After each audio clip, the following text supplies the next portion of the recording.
generation that left Egypt was finally facing the promised land, a land that had been promised centuries before by God to Abraham, his children, and their descendants.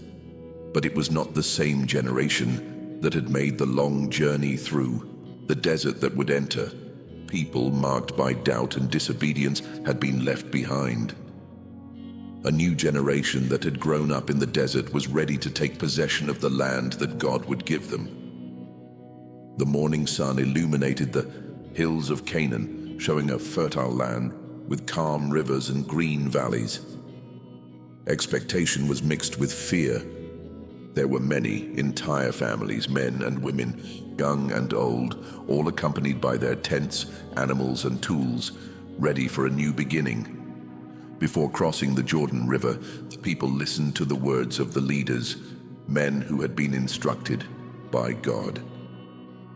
They spoke about the promise that had been made to them, the covenant that would never be broken. Each step at that moment meant the fulfillment of a hope that had come from Abraham. The prophet spoke to the young people, saying that God had prepared them for this mission to be a light and an example among the nations.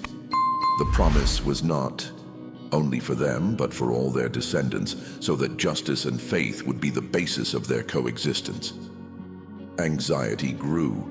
The tents were dismantled, the animals were organized, the steps were slow but firm. Each person felt in their chest the weight and joy of that historic moment. As they crossed the Jordan, something extraordinary happened. The river, normally mighty and imposing, had its course interrupted.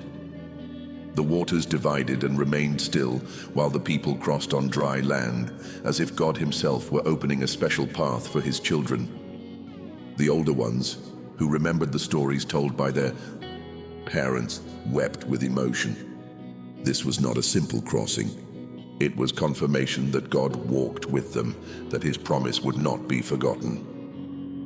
Once on the other side, they began to build altars, symbols of gratitude and alliance.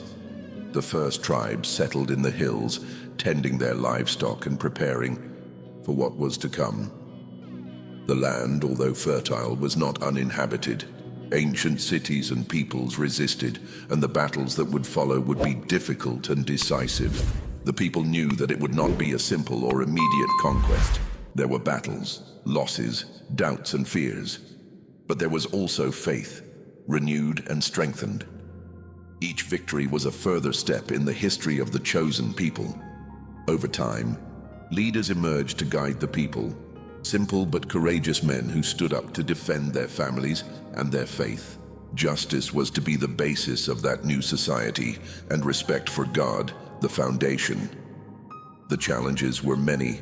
Different cultures, rival beliefs, and survival itself required wisdom and unity.